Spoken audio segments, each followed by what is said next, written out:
Hello বন্ধুরা, বেসামাল প্রেম চ্যানেলের তরফ থেকে আমি মাম্পি। আমাদের ভিডিওগুলোর নোটিফিকেশন সবার আগে পেতে হলে নিচে থাকা সাবস্ক্রাইব বাটনটি ক্লিক করে পাশে থাকা বেল আইকনটি প্রেস করে নিন। আর আমাদের ভিডিওগুলোতে লাইক, শেয়ার, কমেন্ট করতে মোটেও ভুলবেন না। ধন্যবাদ সবাইকে। আম্মু, আমার ব্ল্যাক শার্টটা কই? এই তো এখানে। পেছন থেকে রাত্রি বলল, ওই তুই আমার শার্ট প্যান্ট পরছিস কেন? আমার ইচ্ছে তাই। তোর ইচ্ছে মানে? দেখুন, বিয়ের পর আপনার সবকিছু তো আমারই, তাই এখন থেকে সবকিছু নিজের জন্য গুছিয়ে নিচ্ছি। কি? কার সাথে বিয়ে? দেখার ষষ্ঠী। কেন আমার সাথে? আমাকে কি পাগল কুকুরে কামড়াইছে যে তোর মতো একটা পিচ্ছি শয়তানকে বিয়ে করব? দেখেন, আমার একদম পিচ্ছি বলবেন না। আমার বয়স 18+ চলছে। তাতে কি, তুই আমার থেকে অনেক ছোট। তাছাড়া তুই সম্পর্কে আমার চাচাতো বোন হোস, আর বোনকে কেউ কখনো বিয়ে করে? আমি আপনার মায়ের পেটের বোন না, হ্যাঁ? সো বিয়ে করা জায়েজ আছে। তবুও আমি তোকে বিয়ে করতে পারবো না। কেন? আমি কি দেখতে অসুন্দর? সেটা না, পরিবারে কেউ আমাদের সম্পর্ক মেনে নেবে না। সবাইকে রাজি করানোর দায়িত্ব আমার।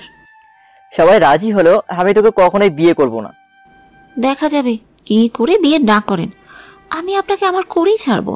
আমি আপনার কাপড়গুলো চেঞ্জ করে এসে দিয়ে যাচ্ছি। এই বলেই চলে গেল। পরের দিন রাতে ঘুমানোর জন্য রুমে আসলাম। রুমটা খুব সুন্দর করে সাজানো। আমি জানি এসব রাত্রি করে। ও আসলেই আমার খুব কেয়ার করে। ও আমার চাচাতো বোন হলেও সে সবসময় আমাদের বাসায় থাকে। বলতে গেলে পুরো বাড়ি মাথায় করে রাখে। ও আব্বু আম্মুর চোখের মনি হয়ে উঠেছে ইদানে। এসব কথা চলছিল, এমন সময় রুমে কে যেন ঢুকলো। এই নিন আপনার দুধ। টেবিলে রেখে যা। তা বলেন, আপনি আমায় কবে বিয়ে করছেন? জীবনেও করব না। বুঝেছি। সোজা আঙুলে ঘি উঠবে না। যা করার আমাকেই করতে হবে। আমার অধিকার আমাকেই বুঝে নিতে হবে। এই বলে রাত্রি আমার রুমের দরজা বন্ধ করে দিল। লেহেঙ্গা পরেছিল সে। সে লেহেঙ্গার এক পাশটা ছিঁড়ে ফেললো। তার কাণ্ড দেখে আমি অবাক। এই, তুই এসব কি করছিস? বড় আম্মু, বাঁচাও, বাঁচাও বলে চিৎকার করছিল রাত্রি। তার চিৎকার শুনে আব্বু আম্মু চাচা চাচি দৌড়ে আমার রুমের দরজার সামনে চলে আসলো। এসে তারা দরজা খোল বলতে বলতে দরজা নক করতেছিল। রাত্রি দৌড়ে গিয়ে দরজা খুলে দেয়। তখন সবাই রুমের ভেতর ঢুকে পড়ে। রাত্রি তখন কাঁদতে কাঁদতে আম্মুকে জড়িয়ে ধরে। বড় আম্মু, আপনার ছেলে আমাকে একা পেয়ে। তখন আব্বু আমার সাথে যা করলো তা আমি জীবনও কল্পনা করতে পারি নাই। আব্বু খুব জোরে আমার গালে একটা থাপ্পড় মারলো। থাপ্পড়টা হয়তো একটু বেশি জোরে ছিল, তাই গালের এক পাশটা কেটে গিয়ে রক্ত পড়তে থাকলো। সেটা দেখে আমার দৃষ্টিপাত নেই। আমি চেয়ে আসি আব্বুর চেহারার দিকে। যে আব্বু কোনোদিন আমার গায়ে একটা ফুলের টোকা পর্যন্ত দেয় নাই, সে আব্বু কিনা আজকে আমাকে সন্দেহ করে কোনো কিছু জিজ্ঞেস না করে আমার গায়ে হাত তুললো। তখন আমি, আব্বু আমি কি করেছি যে আমার গায়ে হাত তুললে? কি করেছিস তুই? তুই আমার ছেলে, সেটা ভাবতে আমার নিজের কাছে ঘৃণা হচ্ছে। আব্বু তুমি আমায় ভুল বুঝছো। তোমরা যেমনটা ভাবছো তেমনটা কিছুই নয়। তোকে আর কিচ্ছু বলতে হবে না। আমরা যা দেখার তা তো নিজের চোখেই দেখলাম। তোমরা যা দেখেছো ভুল দেখেছো। আর কোনো কথা নয়, এর ফয়সালা আগামীকাল হবে। আমরা কেউ আর এক মুহূর্ত এই চরিত্রহীন ছেলের সামনে দাঁড়িয়ে থাকতে চাই না। এই বলে আব্বু চলে গেল। তার পেছন পেছন পরিবারের বাকিরাও চলে গেল। আর আমি সেখানেই বাকরুদ্ধ হয়ে দাঁড়িয়ে রইলাম। রাত 2:45। আমার চোখে ঘুম নেই। কেন রাত্রে আমার সাথে এমনটা করলো? আমি না হয় তাকে ভালোবাসি না, কিন্তু সে তো আমায় ভালোবাসে। আর ভালোবাসার মানে কি ভালোবাসার মানুষটাকে সবার সামনে অপমান করা, সবার সামনে ছোট করা? এই প্রশ্নগুলো আমার মাথায় ঘুরপাক খাচ্ছে। ভার্সিটির টপ স্টুডেন্ট হয়েও যে কিনা কোনোদিন মেয়েদের সাথে চোখে চোখ রেখে কথা বলিনি, আর সে কিনা একটা মেয়ের সাথে, ছি! কি করে বাকি জীবনগুলো বেঁচে থাকবো নিজের নামের পাশে চরিত্রহীন ধর্ষক এমন জঘন্য শব্দগুলো নিয়ে? আব্বু আম্মু যদি বলতো রাত্রিকে বিয়ে করে নিতে, তাহলে আমি মেনে নিতাম। আজ পর্যন্ত আমি তাদের কোনো কথার অবাধ্য হইনি। তাছাড়া রাত্রির চেহারাটা যে মায়াবী, আমি কেন, যে কোনো ছেলেই 100% শিওর নির্দ্বিধায় তার জন্য পাগল হয়ে যাবে। তবু আমি বুঝি না কেন মেয়েটা আমার পেছনে পড়ে থাকে। এসব কথা ভাবতে ভাবতে আমার চোখের পানি ফেলতে ফেলতে চোখটা কখন যে লেগে গেছে বুঝতেই পারিনি। পরের দিন সকালবেলা সিঁড়ি বেয়ে রুম থেকে নিচে নামছিলাম। দেখলাম সবাই নিচে ড্রাইনিং রুমে বসে কি যেন আলোচনা করছে। আমায় নিচে নামতে দেখে, এই সিয়াম, এদিকে আয়। জি আব্বু বলো। আগামী 15 দিনের মধ্যে আমরা সবাই তোমার আর রাত্রির বিয়ে ঠিক করেছি। কি? না আব্বু, এটা কখনোই সম্ভব না। আমি কখনোই রাত্রিকে বিয়ে করতে পারবো না। চুপ কর বিয়াদব, এমনিতেই সবচেয়ে বড় নীচ কাজ করেছিস। তুই যদি এখন রাত্রিকে বিয়ে না করিস তাহলে মেয়েটার কি হবে? কে মেয়েটাকে বিয়ে করবে? মান সম্মান আর যতটুকু আছে সেটাও কি আর রাখবি না?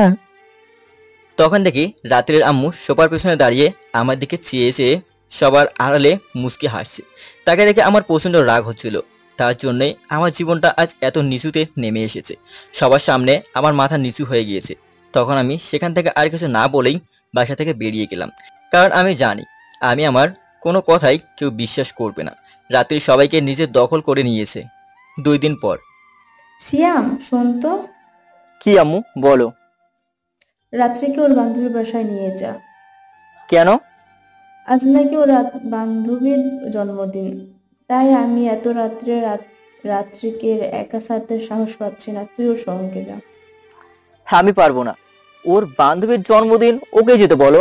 আমি কেন যাব? সিয়াম, 2 দিন পর যার সাথে তোর বিয়ে তাকে এভাবে একা রাতে কোথাও যেতে দেওয়া ঠিক হবে না। তুমি তো জানো না আম্মু, ও যে ডেঞ্জারাস মেয়ে। রাতে ভূতটা ওকে দেখে পালিয়ে যাবে মনে মনে। বড় আম্মু আমি রেডি, ওনাকে রেডি হয়ে আসতে বলুন। রাত্রি আমাকে উদ্দেশ্য করে বলল। রাত্রি কি একটা ড্রেস পরেছে, ড্রেসটার নাম আমি জানি না।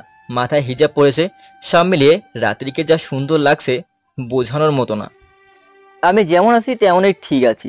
মেয়েদের মতো রেডি হতে গিয়ে ঘন্টার পর ঘন্টা আটা ময়দা মাখি না। পার্কিং থেকে কার নিয়ে আসবো নাকি বাইকে যাবি? আমি রাত্রিকে উদ্দেশ্য করে বললাম। বাইকে। রাত্রি আমার দিকে রেগে বলল। তো রাত্রিকে নিয়ে বাইকে করে বেরিয়ে পড়লাম। 1.5 কিমি রাস্তা। বাইকে গেলে রোমান্টিক ঘটনা যা যা হয় আপনারা সবই তো জানেন। জ্যামের কারণে আমি একের পর এক ব্রেক ধরতেছি। রাত্রি আমায় আরো জোরে জড়িয়ে ধরছে। আমার কিন্তু সেই লাগছে। অবশেষে তার বান্ধবীর বাসায় পৌঁছালাম। তুই এসেছিস রাত্রি? আমি তোর জন্য অপেক্ষা করছিলাম। তোর পাশে ওই হিরোটা কে রে? রাত্রির অন্য বান্ধবীরা। ও আমার হবু বর, একদম নজর দিবি না। রাত্রি সবাইকে উদ্দেশ্য করে বলল। আসলে দুলাভাই, আপনার সাথে কিছু সেলফি নি।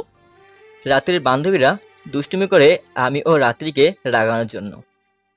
চলো সেলফি নি। এমন সময় রাত্রি অনেক রেগে গিয়ে তার বান্ধবীর বাসা থেকে বেরিয়ে গেল। আমি পেছন থেকে অনেক ডাকলাম, শুনল না তখন। ভাইয়া, রাত্রি অনেক রেগে গিয়েছে। মেয়েটা কি না কি করে ফেলে, আপনি দেখুন। আমি আর কোনো কথা না বলে সেখান থেকে বাইকটা নিয়ে বেরিয়ে পড়লাম। কিছুদূর আসার পর দেখলাম রাত্রির রাস্তার মধ্য দিয়ে গজগজ করে হাঁটতেছে। আমি গিয়ে তার সামনে বাইকটা থামালাম। সে সাথে সাথেই বাইকে আমার পেছনে উঠে পড়ল। বাইকে দুজনেই চুপ করে আছি, কেউ কোনো কথা বলছি না। হঠাৎ কিছুক্ষণ পর মাঝপথেই রাস্তার মধ্যে। এই বাইক থামান। কি হলো? বাসা তো এখনো অনেক দূর। থামান বলছি। আমি বাইকটা থামানোর সাথে সাথেই রাত্রি বাইক থেকে নেমে আমার সামনে এসে। তোর অনেক শখ না সেলফি তোলার? আপনি থেকে তুই? তো কি করে বলবো, দেখি তুই কত সেলফি তুলতে পারিস। এই বলে রাত্রি আমাকে জড়িয়ে ধরে একের পর এক কিস করতেছে আর নিজের হাতে থাকা ফোনটা দিয়ে দুজনকে ক্যামেরাবন্দি করতেছে। রাত্রির এসব কর্মকাণ্ড দেখে আমি তো হতভাগ। রাস্তার মাঝখানে সবাই আমাদের দিকে তাকিয়ে বিনা পয়সায় সিনেমা দেখতেছে। এমনকি লেখক মেয়েকে ডেঞ্জারাস চাচাতো বউ বলেছে। এ মেয়ে সত্যি ডেঞ্জারাস। ওই, তুই এসব কি করছিস? আপনার মেয়েদের সাথে সেলফি তোলার খুব শখ হয়েছে তাই না? তাই আপনার সাথেই সেলফি তুলছি, দেখি কত সেলফি তুলতে পারেন। তো তোর সেলফি তোলা হয়েছে? তাহলে এবার বাসায় চল। চলুন। আমি বাইকটা স্টার্ট দিলাম। সাথে সাথে রাত্রি আমার বাইকের পেছনে উঠে আমায় পেছন থেকে জড়িয়ে ধরে বসলো। এবার আগের চেয়েও বেশি জোরে জড়িয়ে ধরেছে। আমার আসলে রাত্রির কোমল ত্বকে স্পর্শ লাগার কারণে আমার পুরো শরীর শিহরিত হয়ে উঠেছিল। আমায় যে কি অসম্ভব ভালো লাগছিল আপনাদের বলে বোঝাতে পারবো না। অবশেষে বাসায় চলে আসলাম। তখন কিরে, তোরা এত তাড়াতাড়ি চলে আসলি যে? এমনি। তাই তো, আমি ওর সাথে কোথাও যেতে চাই না। যারও ওর সাথে জন্মদিনের অনুষ্ঠানে গেলাম আর ওই জন্মদিনের দাওয়াত না খেয়েই চলে আসলো।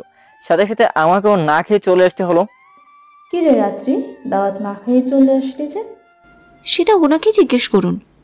রাত্রি আমাকে উদ্দেশ্য করে বলল। তখন আমি সেখানে আর কিছু না বলেই উপরে আমার রুমে চলে আসলাম। আমি যদি তখন সেখানে কিছু বলতে যাই তাহলে আমি জন্মদিনের অনুষ্ঠানে যা করলাম তার কেলেরকীর্তি ফাঁস হয়ে যাবে। রাতে কিছু না খেয়েই বিছানায় গা এলিয়ে দিলাম। পরের দিন সকালবেলা, এই শয়তান মেয়ে ওঠ, কি হয়েছে, চিল্লাচ্ছেন কেন? তুই আমার রুমে কেন?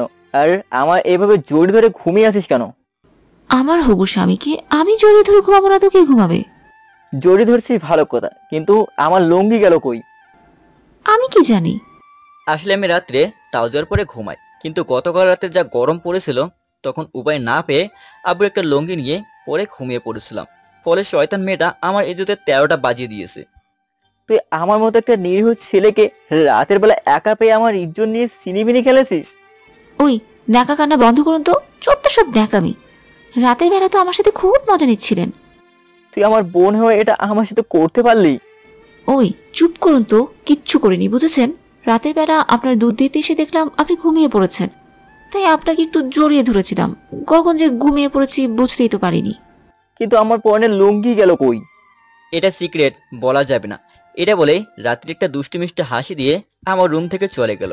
কম্বলের নিচে আমার গায়ে এখনো কোনো কাপড় নেই। কি যে করি, কোনো মতে বিছানার চাদরটা গায়ে পেঁচিয়ে ওয়ার্ড্রপের কাছে গেলাম। সেখানে আমার জামা কাপড় থাকে, কিন্তু কপাল খারাপ থাকলে যা হয় আর কি, ওয়ার্ড্রপও লক করা। চাবিটাও আমার কাছে নেই, চাবিটা রাত্রির কাছে। কারণ আমার জামা কাপড় সবসময় রাত্রি গুছিয়ে রাখে। চাদরটা এখনো গায়ে রয়েছে। কোনো মতে গায়ে জড়িয়ে রুমের ভেতর থেকে বাইরের দিকে উঁকি দিচ্ছি আর রাত্রিকে ডাক দিচ্ছিলাম। এমন সময় ভাবি আমার এমন অবস্থা দেখে। গল্পের শুরুতেই সংক্ষিপ্ত পরিচয়ের কারণে বলা হয়নি, আমার একটা কিউট মিষ্টি ভাবি আছে, আমার ভাইয়ার বউ।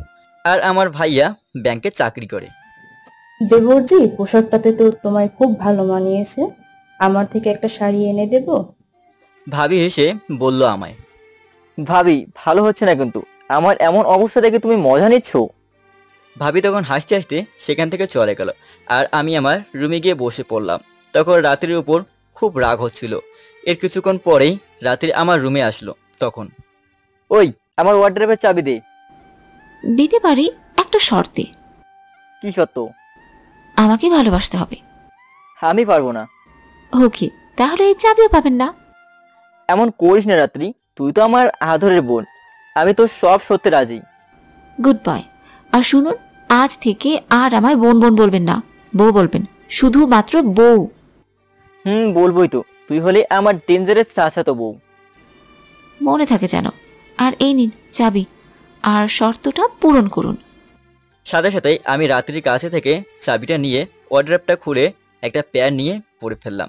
যদি ওর সাথে রাজি না হতাম তাহলে মনে হয় ইজ্জত সম্মান নিয়ে পৃথিবী নামক গ্রহে থাকতে পারতাম না।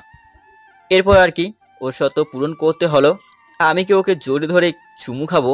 আমি ওর কাছে যাওয়ার সাথে সাথেই ও নিজেই আমাকে জড়িয়ে ধরে চুমু খাওয়া শুরু করলো। ওর মিষ্টি ঠোঁটের মেয়েলি মাথাল গন্ধে আমি হারিয়ে গেছি এক অজানা সুখের রাজ্যে। বিকেলবেলায়, শিয়াম, বিয়ের তো মাত্র 2 দিন বাকি আছে। বিয়ের বাজারগুলো তো আমরা পরিবারের বড়রা মিলে করব। তারপরেও তোদের পছন্দের কিছু কেনাকাটা থাকলে গিয়ে করে আয়। আব্বু আমাকে আর রাত্রিকে উদ্দেশ্য করে বলল, আমার কিছু কেনার নাই। আপনার না থাকলেও আমার আছে, আর আপনি আমার সাথেই যাবেন। আমার একা শপিংয়ে যেতে ভয় লাগে। পাশ থেকে রাত্রি, আমি যেতে পারবো না, তোর কেনাকাটা আছে, তুই যা। বড় আব্বু, শিয়াম, তোর কি জ্ঞান বুদ্ধি সব দিন দিন লোপ পাচ্ছে? ও একা কি করে শপিংয়ে যাবে? বর্তমান দেশের যে অবস্থা, ও একা বের হওয়া সেভ হবে না। তুইও ওর সঙ্গে যা। তখন আমিও আব্বু বাধ্য ছেলের মতো ওকে নিয়ে শপিংয়ে চলে আসলাম। ও একের পর এক দোকান ঘোরাচ্ছে, মেয়েদের পুরনো অভ্যাস আর কি। একের পর এক দোকান ঘুরবে কিন্তু কিনবে না। আমিও একপাশে একটা জেন্টারের দোকান থেকে একটা সানগ্লাস ও একজোড়া নতুন শু দেখছিলাম, কিন্তু বিয়ের কথাটা মনে পড়তেই মনটা খারাপ হয়ে গেল। তাই কিছু না কিনেই দোকান থেকে বেরিয়ে গেলাম। তখনই রাত্রির শপিং করা শেষ। অবশেষে রাত্রিকে নিয়ে একটা রেস্টুরেন্টে নাস্তা করে শপিং থেকে বাসায় চলে আসলাম। রাতে যখন ঘুমাতে যাব তখন প্রত্যেক দিনের মতো আজও দুধ নিয়ে আমার রুমে আসলো। তবে আজ শুধু দুধ নয়, তার সাথে অন্য কিছুও আছে। এই নিন, এটা আপনার জন্য। এটা কি? আপনার পছন্দের ব্ল্যাক কালারের শার্ট। এটা কখন কিনলি? সেটা আপনার না জানলেও চলবে। আমাকে নিয়ে বিয়ের পর বাইরে ঘুরতে যাওয়ার সময় তখন পড়বে। এখন লক্ষ্মী ছেলের মতো দুধটা খেয়ে চুপটি করে ঘুমিয়ে পড়ুন। এই বলে রাত্রে আমার রুম থেকে চলে যায়, আর আমি দুধটা খেয়েই গভীর ঘুমের দেশে হারিয়ে যাই। এভাবে দেখতে দেখতে 2 দিন কেটে যায়। অবশ্যই বিয়ের দিন চলে আসলো। যেহেতু পাত্র আর পাত্রীর বাসা একটাই, সেহেতু বিয়ের দিন পুরো বাড়িকে খুব সুন্দর করে সাজানো হয়েছে। জানা অজানা আত্মীয় স্বজন ও প্রতিবেশী আসতে থাকলো। সবাই আমার আর রাত্রির বিয়েকে কেন্দ্র করে আনন্দে মেতে উঠলো। কিন্তু আমার সেদিকে কোনো খেয়াল নেই। কথাই আছে না, যার বিয়ে তার খবর নেই, পাড়াপড়শির ঘুম নেই। এভাবে নানা ব্যস্ততায় দিনের বেলাটা কাটলো। যখন সন্ধ্যা হয়ে আসলো তখন আমার হার্টবিটটা দ্রুত বাড়তে থাকলো। কারণ সন্ধ্যা 7টায় বিয়ে পড়ানোর সময় ঠিক করা হয়েছে। আজ রাত্রিকে বউ সাথে যা সুন্দর লাগছে না বলে বোঝানো যাব না। ও তো এমনিতেই সুন্দর, কিন্তু আজ বিয়ের বেনারসিতে আরো বেশি সুন্দর লাগছে। আমি 100% নিশ্চিত ভাবে বলতে পারি, আমার গল্পের পাঠক পাঠিকারা রাত্রিকে একবার দেখলেই পাগল হয়ে যাবে। বিনা পয়সায় ওকে দেখে ক্রাশ খাবে, কিন্তু আমি খাই না। হাজার হলেও আমার চাচাতো বোন, ছোটবেলা থেকেই বোন হিসেবে দেখে আসি। আর আমি শিওর হয়ে বলতে পারি, আমার গল্পের পাঠিকারা কেউই আমার চাচাতো বোন রাত্রির মতো সুন্দর না। কারণ কেউ রাত্রির মতো হতে পারবে না।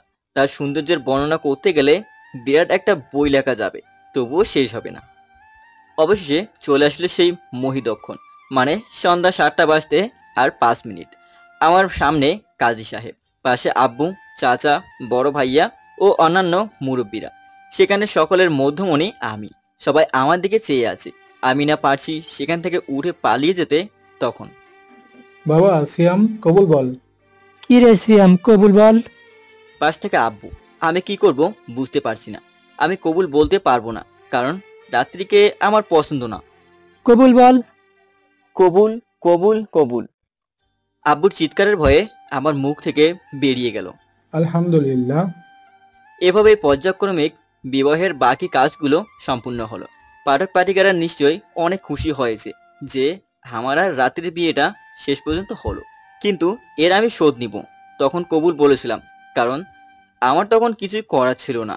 সবাই জানে আমি রাত্রিকে ধর্ষণ করতে চেয়েছি, তাই আমি ওকে বিয়ে করতে বাধ্য। রাত 12টা। বাসার সাথে দাঁড়িয়ে রাতের আকাশের নক্ষত্রগুলো দেখছিলাম আর ভাবছিলাম কি করে রাত্রির মতো একটা প্যারাকে নিয়ে সারা জীবন কাটাবো। তখন এত রাত পর্যন্ত এখানে দাঁড়িয়ে আছিস? পেছন থেকে আম্মু, এমনি ভালো লাগছে না। সেটা বললে তো হবে না। আজ তোদের বাসর রাত। মেয়েটা কখন থেকে ঘরে একা বসে আছে, রুমে যা। তখন আম্মুর বাধ্য ছেলের মতো আমার রুমের দিকে এগোতে লাগলো। আজ নিজের রুমের দিকে যেতে ভয় লাগছে। যখন আমার রুমের দরজার সামনে আসলাম, মামা আজ কিন্তু বিড়ালটা মারতে হবে। আমার ফাজিল বন্ধুরা, বাসাতে আবার বিড়াল আসবে কোথা থেকে? মামা ভেতরে গেলে বুঝবা। তখন আর কি আমার ফাজিল বন্ধুরা জোর করে রুমের ভেতরে ঢুকিয়ে দিয়ে বাইরে থেকে দরজা লক করে দিল। আমি রুমের ভেতর ঢুকতেই অবাক হয়ে যাই। আজ নিজের রুমটা নিজেই চিনতে পারছি না। আমার রুমটা খুব সুন্দর করে ফুল ও আলো দিয়ে সাজানো। রাত্রি খাটে ঘোমটা দিয়ে বসা ছিল। সেখান থেকে দৌড়ে নেমে এসে আমার পা ধরে সালাম করতে লাগলো। তখন, ওই কি করছিস এসব, ছাড়। কেন সালাম করছি? যেটা বাসর রাতে প্রত্যেক স্ত্রীরা তাদের স্বামীকে করে থাকে। এসব ন্যাকামো বন্ধ কর, চুপচাপ বিছানায় গিয়ে শুয়ে পড়ো। এই বলে আমি বিছানা থেকে একটা বালিশ নিয়ে সোফায় ঘুমাতে চলে আসলাম। তখন, আপনি সোফায় কেন ঘুমাচ্ছেন? খাটে আসুন। আমি সোফাতেই ঠিক আছি, তোর সাথে এক বিছানায় ঘুমানো অসম্ভব। আপনি যদি খাটে না ঘুমান তাহলে আমিও কিন্তু খাটে ঘুমাবো না। আমি নিচে মেঝেতে শুয়ে পড়লাম। দেখ, এত রাতে মাথা গরম করিস না। তুই আমায় বিয়ে করতে চাইলি, সেটা করেই ফেললি। আমার মতো হ্যান্ডসাম ছেলে, আমার এত ভালো ক্যারিয়ার, আমার বাবার কোটি কোটি টাকা, সব তো পেয়েই গেলি। এখন আমার কাছে আবার কি চাস? আমি কিন্তু আপনাকে সত্যি ভালোবাসি বলেই বিয়ে করেছি। তুই আমার জীবনটা হেল করে দিয়েছিস। তোকে আমি কখনোই মেনে নেব না। আমি উকিলের সাথে কথা বলে আমাদের ডিভোর্স পেপার রেডি করছি। এই কথা বলার পর রাত্রি কাটতে কাটতে রুম থেকে বেরিয়ে চলে যাচ্ছিল। আমি তখন তার হাতটা ধরে এক টান দিয়ে ওকে আমার বুকে নিয়ে আসলাম। ওই কই যাস? আমি বড় আম্মুর কাছে যাচ্ছি। কেন? আম্মুর কাছে কেন যাবি? আপনার বিচার দিতে। বলবো আপনি আমাকে বকেন আর মেরে বাসর ঘর থেকে বের করে দিয়েছেন। ওই প্লিজ প্লিজ এসব বলিস না। বলবো না, তবে একটা শর্তে। কি শর্ত বল? আপনি এখন আমার সাথে খাটে ঘুমাবেন। তখন আমি আর কোনো উপায় না পেয়ে বাধ্য ছেলের মতো ওর কথায় হ্যাঁ বলে দিই। আরেক সমস্যা বাঁধলো, যখন খাটে ঘুমাতে আসলাম, দুজনেই খাটে শুয়ে আছি, তখন এই শুনুন না, আবার কি হলো? আমি না এসব ভারী গহনা আর বেনারসি পরে ঘুমোতে পারছি না। আপনি যদি কিছু মনে না করেন এই গহনাগুলো খুলে ঘুমাই। আসলেই এসব ভারী গহনা আর এত ভারী বেনারসি পরে কেউ ঘুমাতে পারে? এসব ভারী গহনার টুংটাং আওয়াজে ঘুমিয়ে আসবে না তখন। ঠিক আছে, এসব খুলে ঘুমা। আমার কথা শেষ করতে দেরি, রাত্রির সাথে তার বেনারসি শাড়িটা আমার সামনেই খুলে ফেললো, সাথে গহনাগুলো। তার এমন কর্মকাণ্ড দেখে আমি সাথে সাথে চোখ বন্ধ করে নিলাম। তারপর আমি একটা চাদর নিয়ে খাটের একপাশে শুয়ে পড়লাম। তখন আমার সাথে রাত্রিও দ্রুত এসে খাটে ঘুমিয়ে পড়লো। তখন আবার ওই আরেকটা কথা বলি, রাগ করবেন না তো? কি বলো? আপনাকে একটু জড়িয়ে ধরি? না, একদম না। ওই কি হলো, আবার কাঁদছিস কেন? আপনি খুব পচা, খুব খারাপ। আমি কি এমন বলেছি হ্যাঁ যে এভাবে রাগ করছেন? একটু জড়িয়ে ধরতে চেয়েছিলাম। রাত্রে বাচ্চাদের মতো কান্না করতে করতে। তোর কাছে মাপ চাই বোন, তুই যা ইচ্ছা তাই কর, তবুও কান্দিস না। সাথে সাথে রাত্রে আমার জড়িয়ে ধরলো। মেয়েদের শরীর যে এত নরম হয় আগে কখনো জানা ছিল না। হারিয়ে দিতে ইচ্ছা করছিল ওর ভালোবাসার গভীরে, কিন্তু আমি নিজেকে কন্ট্রোল করে নিয়েছি, কারণ আমি ওকে কখনোই মেনে নিতে পারবো না। হাজার হলেও ও আমার চাচাতো বোন। নানা চিন্তা মাথায় ঘুরপাক খেতে খেতে কখন যে রাত্রির উষ্ণ পরশে ঘুমিয়ে পড়েছি বুঝতেই পারিনি। পরের দিন সকালবেলা জানালার কাছের ভেতর দিয়ে সূর্যের আলো প্রতিফলিত হয়ে চোখে আসতেই আমার সকালের ঘুম ভাঙলো। ঘুম ভাঙার পর দেখি রাত্রি এখনো ঘুমিয়ে আছে। আমার মাথাটা রাত্রি এখনো তার বুকের সাথে জোরে চেপে ধরে আছে। মনে হচ্ছে কিছুতেই ও আমাকে ছাড়বে না। আমার প্রতিটা নিঃশ্বাস রাত্রির বুকের মধ্যে গিয়ে পড়ছে, সাথে সাথেই ও কেঁপে উঠছে। ঘুমন্ত অবস্থায় মেয়েটাকে দেখতে এখন একদম কিউট বাচ্চার মতো লাগছে। আমি এক নজরে মুগ্ধ নয়নে ওর দিকে চেয়ে আছি। হঠাৎ করেই রাত্রির ঘুম ভেঙে গেল, সাথে সাথে রাত্রি। সরি, আমি বুঝতে পারিনি কখন সকাল হয়ে গেল। রাতে একটা খুব রোম্যান্টিক স্বপ্ন দেখছিলাম। না ঠিক আছে, আপনি একটু অপেক্ষা করুন, আমি এক্ষুনি গিয়ে আপনার জন্য চা করে নিয়ে আসছি। এই বলে রাত্রি রান্নাঘরের দিকে চলে গেল, আর আমি এখনো শুয়ে আছি। কিছুক্ষণ পর রাত্রি চা নিয়ে এসে এই নিন আপনার চা। দে। তারপর রাত্রি আমাকে চাটা দিয়ে ওয়াশরুমে ফ্রেশ হতে চলে গেল, আর আমরা এখনো নিচে যাইনি। দুজনে ফ্রেশ হবো, তারপর নিচে যাব। ইতিমধ্যেই দুবার ডাক পড়েছে তাড়াতাড়ি ফ্রেশ হয়ে নিচে নাস্তা করতে যেতে। ততক্ষণেই আমি চাটা খাচ্ছিলাম আর ল্যাপটপটা নিয়ে বিছানায় বসে বসে ঘুতাঘুতি করছিলাম। কিছু সময় পর রাত্রি ওয়াশরুম থেকে গোসল করে চুলের পানি ঝাড়তে ঝাড়তে বের হলো। ওকে দেখেই আমার মাথা ঘুরতেছে। ওকে দেখে যা লাগছে না আপনাদের বলে বোঝাতে পারবো না। একমাত্র যারা বিয়ে করেছেন তারা এই সৌন্দর্যের কথা বুঝতে পারছেন। ও তো এমনিতেই সুন্দরী, এখন টাওয়াল পরা ভেজা চুলে ওর সৌন্দর্য আরো 1000 গুণ বাড়িয়ে দিয়েছে। আমার তখন ইচ্ছে করছিল রাত্রিকে জড়িয়ে ধরে ওর ভালোবাসার নেশায় হারিয়ে যেতে। তখন ওই এমন করে কি দেখছেন? কই কিছু না তো। মিথ্যা বলছেন কেন? আপনি আমায় দেখছিলেন। নিজের বউকে নিজে দেখবেন, এতে মিথ্যা বলার কি আছে? তখন আমি সেখানে আর না দাঁড়িয়ে ফ্রেশ হতে ওয়াশরুমে চলে যাই, কারণ আমি যদি সেই অবস্থায় আর বেশিক্ষণ রাতের সামনে থাকি তাহলে নিজেকে কন্ট্রোল করতে পারবো না। কাজের মেয়ে এর মধ্যেই অনেকবার ডেকে গেছে নিচে নাস্তা করতে যেতে। ফ্রেশ হয়ে এসে দুজনেই রেডি হয়ে নিচে নাস্তা করতে চলে গেলাম ডাইনিং টেবিলে। এমনিতেই ডাইনিং টেবিলে সবসময় সবাইকে খাওয়ার সার্ভ করতো রাত্রি আর আম্মু। রাত্রি যেহেতু এখন এ বাড়ির নতুন বউ, সেহেতু আম্মু রাত্রিকে খাবার সার্ভ করতে না দিয়ে ডাইনিং টেবিলে আমার সামনের চেয়ারে বসিয়ে দেয়। নাস্তা করছিলাম, এমন সময় আমার পায়ের উপর কারো পায়ের উপস্থিতি টের পেলাম। আমি জানি এটা রাত্রি ছাড়া অন্য কেউ নয়। সে নিজের পা দিয়ে আমার পায়ের উপর সুড়সুড়ি দিচ্ছে। তখন দেখে রাত্রি আমার দিকে তাকিয়ে মুচকে হাসছে। তখন আমি চালাকি করে সেখানে থেকে আমার পাটা সরিয়ে ফেলি। কিছুক্ষণ পর ছোট আম্মু চিৎকার শুনলাম। আমার আর বুঝতে বাকি রইল না যে রাত্রে আমার পা ভেবে ভুল করে ও নিজের আম্মুর পায়ের উপর সুড়সুড়ি দিয়েছে, ফলে ছোট আম্মু এত চিৎকার। আমি নাস্তা শেষ করে বাইকটা নিয়ে বাসা থেকে বেরিয়ে যাই বন্ধুদের সাথে আড্ডা দেওয়ার জন্য। আজ আমাদের বিয়ে হয়েছে 15 দিন হলো। সকালবেলা ঘুমিয়ে আছি, হঠাৎ অনুভব করলাম বিছনা আর আমার জামা কাপড় দুটোই ভেজা। তখন শুরু হলো আমার চিল্লানি। ওই শাকচুনি, আমার বিছানা ভেজা কেন?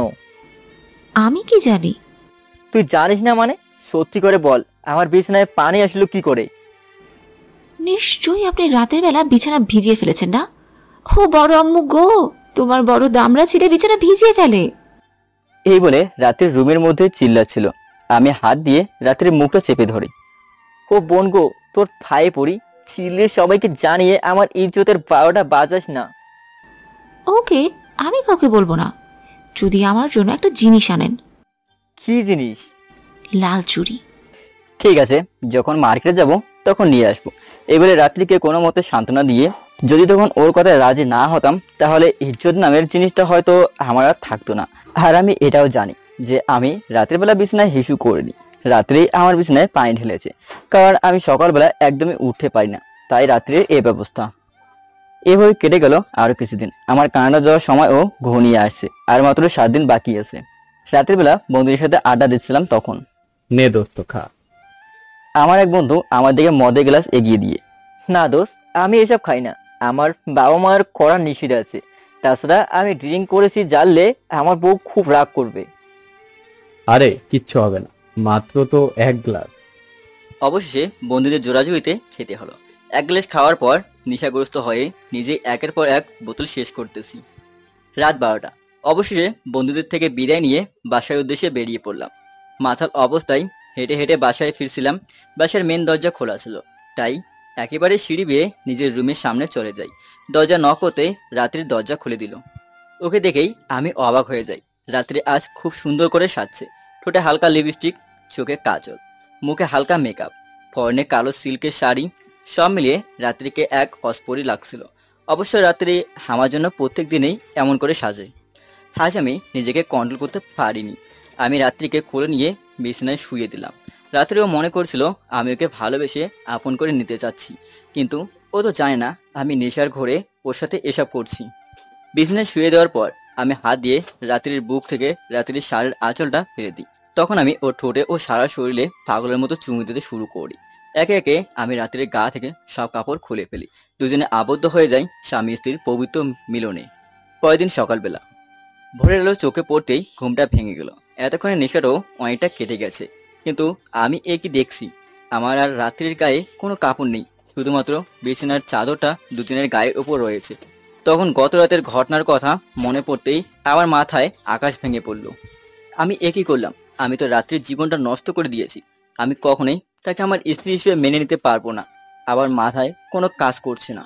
রাত্রি এখনো চুপি করে আমায় জড়িয়ে ধরে ঘুমিয়ে আছে। ঘুমন্ত অবস্থায় মেয়েটাকে কতই না নিষ্পাপ লাগছে। গত রাতের ঘটনা মনে আসতেই নিজেই নিজের উপর ঘৃণা হচ্ছে। হঠাৎ করে রাত্রির ঘুম ভেঙে গেল। তখন এই আপনার কি হয়েছে? আপনাকে এমন দেখাচ্ছে কেন? না, কিছু না। তারপর আমি বিছানা থেকে তাড়াতাড়ি উঠে জামা কাপড় পরে তাড়াহুড়ো করে বাসা থেকে বেরিয়ে যাই। রাত্রির সামনে যতই থাকছি ততই নিজেকে ছোট মনে হচ্ছে। বাসার কিছু দূরে একটা চায়ের টং দোকানের সামনে এসে, মামা একটা চা দেন তো। মামা তোমার এত চিন্তিত দেখাচ্ছে কেন? না, কিছু না। এই নাও মামা চা। দেন।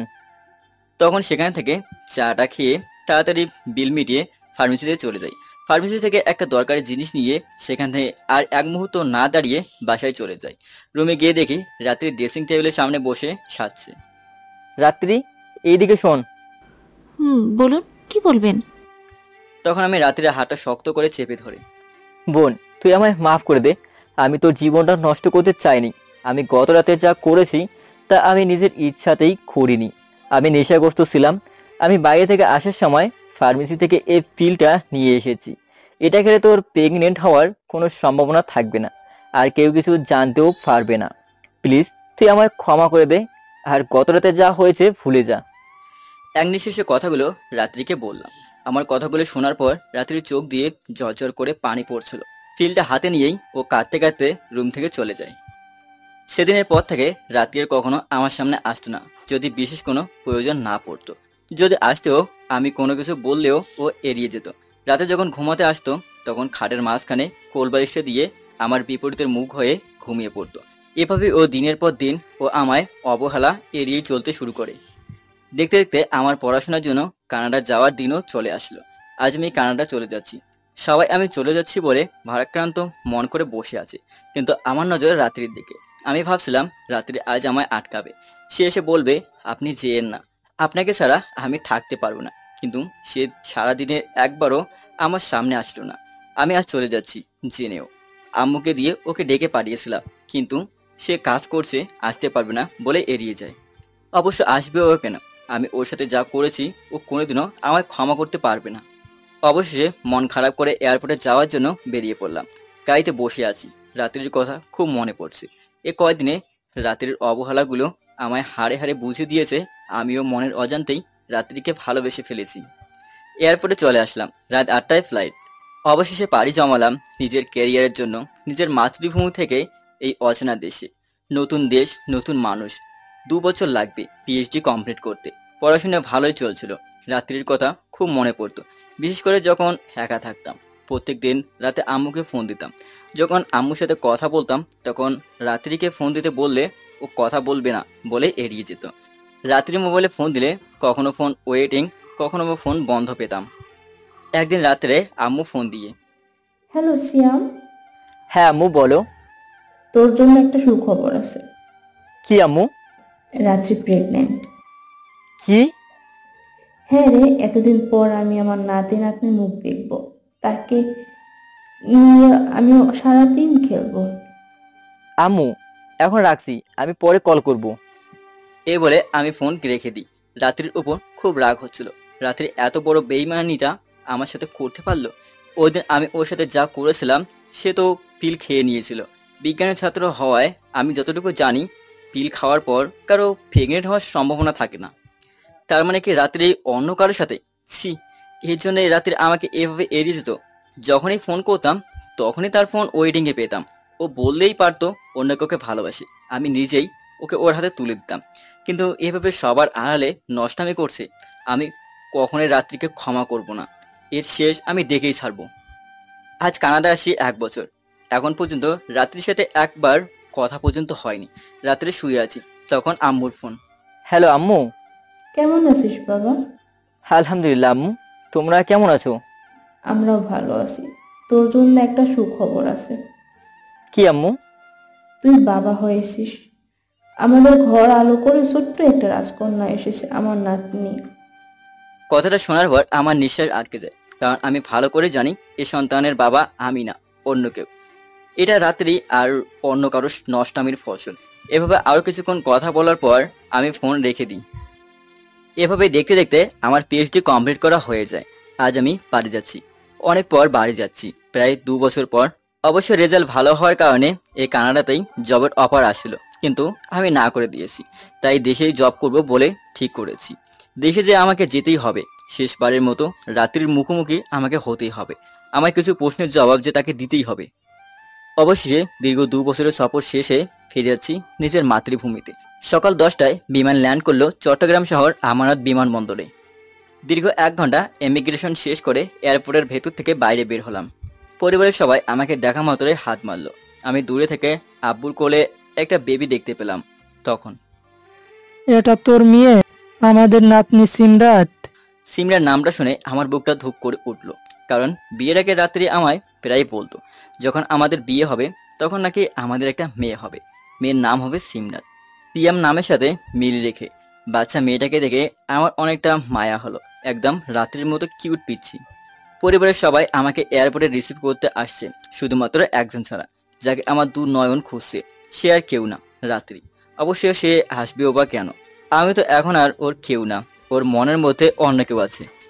অবশেষে 3 ঘন্টা লাগলো বাসায় আসতে। আজ আমি আসবো বলে পুরো বাড়িতে অনেক খুশির আমেজ। সবাই আমাকে নিয়েই পড়ে আছে। আমাকে দেখে বাড়ির কাজের লোকটি পর্যন্ত দৌড়ে আসলো, শুধু একজন ছাড়া। বাড়িতে সবাই দেখছি, শুধুমাত্র রাত্রিকে ছাড়া। আম্মুকে একবার রাত্রির কথা জিজ্ঞেস করতে আম্মু এড়িয়ে যায়। তখন সিয়াম, তুই এত দূর থেকে জার্নি করে আসছিস, ফ্রেশ হয়ে আয়, আমি তোর জন্য খাবার দিচ্ছি। তখন আমি ফ্রেশ হতে আমার রুমের দিকে চলে যাই। রুমের ভেতর ঢুকতেই আমি অবাক হয়ে যাই। আমার রুমটা খুব সুন্দর করে সাজানো, একেবারে আমাদের বাসর রাতের মতো। আমি আরো অবাক হয়ে যাই যখন আমার রুমের মধ্যে একটা পরী দেখতে পাই। পরীটা আর কেউ না, এটা হলো রাত্রি। রাত্রি অনেক সুন্দর করে সেজেছে, আগের থেকে অনেকটা শুকিয়ে গেছে, কিন্তু মুখটা অনেক মায়াবী লাগছে। আমি রুমে ঢুকেই রুমের দরজাটা আটকিয়ে দিই। আমি এভাবে দরজা আটকাতে দেখে রাত্রি কিছুটা ভয় পেয়ে যায়। তখন কেমন আছেন? খুব ভালো আছি। আমি কেমন আছি জিজ্ঞেস করবেন না? কি জিজ্ঞেস করব? তুই কতটা ভালো আছিস দেখতেই তো পারছি। কি হয়েছে আপনার? এমন করছেন কেন? তোর মতো নষ্টা মেয়ের সাথে কথা বলতেই আমার বিবেকে বাজছে। তারপরও তোর কাছে আমার কিছু প্রশ্নের জবাব রয়েছে। কি বলুন? সত্যি করে বল, এই সন্তান কার? কেন আপনার? আর মিথ্যা বলিস না। তোদের মতো নষ্টা মেয়েদের আমার খুব ভালো করে চেনা আছে। কেন করছেন এমন? এই সন্তান আপনার হয়তো কার? আমি ভেবেছিলাম এই কয়দিন আপনাকে অবহেলা করলে আপনি আমার ভালোবাসাটা বুঝতে পারবেন, কিন্তু আমি তো জানতাম না যে আপনি আমাকে কোনোদিনও ভালোই বাসেননি। আর এই সন্তান আপনার। আমাকে আর আমার সন্তানকে আপনার স্বীকৃতি দিতে হবে না। আমি কাল সকালেই আমার সন্তানকে নিয়ে বাড়ি ছেড়ে অনেক দূরে চলে যাব। শুধুমাত্র আজকের রাতটুকু আমায় বাড়িতে থাকতে দিন। আরে যা যা, তোর মতো নষ্টা মেয়েদের সাথে আমি এমনিতেই আমার বাকি জীবনগুলো কাটাতে চাই না। তোকে আমি খুব শীঘ্রই ডিভোর্স দিয়ে দেবো। এই কথা বলে আমি ফ্রেশ হতে চলে যাই। রাতের বেলা ঘুমানোর সময় একটা বালিশ নিয়ে আমি সবাই ঘুমাতে চলে যাই, কারণ রাতের মধ্যে একটা নষ্টা মেয়ের সাথে ঘুমানো অসম্ভব। অবশ্য এত কিছু হওয়ার পরও রাতের ঘুমানোর সময় অনেকবার তার সাথে খাটে ঘুমানোর জন্য ডেকেছে, আমি যাইনি। পরের দিন সকালবেলা একটা বাজে স্বপ্ন দেখে খুব সকালবেলায় ঘুমটা ভেঙে গেল, কিন্তু বিছানায় তাকিয়ে দেখি রুমের মধ্যে রাত্রি নাই, সাথে সিমরাতও। তখন আমার গত রাতে রাত্রির কথা মনে পড়লো। তখন আমি তাড়াহুড়ো করে রুম থেকে বেরিয়ে সারা বাড়ি খুঁজলাম, কিন্তু রাত্রি ও সিমরাতকে কোথাও খুঁজে পেলাম না। তখন আমি দৌড়ে আবার রুমে চলে আসলাম। তখন বিছানার উপর একটা চিঠি আমার চোখে পড়লো। চিঠিটা খুলে পড়তেই আমার মাথায় আকাশ ভেঙে পড়লো। চিঠিটা ছিল রাত্রির, যা সে আমার জন্য লিখে গেছে। চিঠিতে লেখা ছিল, প্রিয় স্বামী, আমি চলে যাচ্ছি। আমি আপনার থেকে এত বেশি দূরে চলে যাচ্ছি যাতে আপনি আমায় আর কোনো দিনও খুঁজে না পান। কিন্তু আমি দোয়া করি আল্লাহ যেন আপনাকে সব সময় ভালো রাখেন।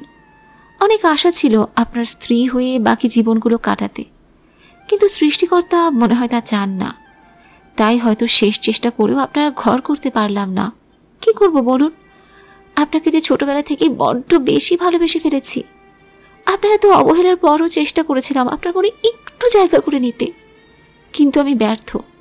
এত কিছু হওয়ার পরও চাইছিলাম আপনার সন্তানের মুখের দিকে যে বাকি জীবনগুলো কাটিয়ে দিতে, কিন্তু আপনি গত রাতে আমায় যে অপমাত্রা দিয়েছেন সেটা আর সহ্য করতে পারলাম না।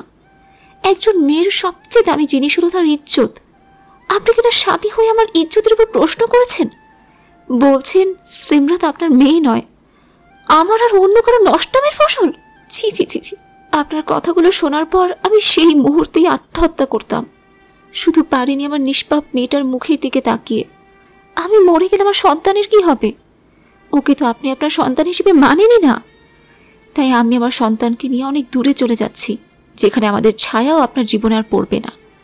আর আপনাকে শেষবারের মতো একটা সত্য কথা বলে যেতে চাই, সিমরাত আপনারই মেয়ে।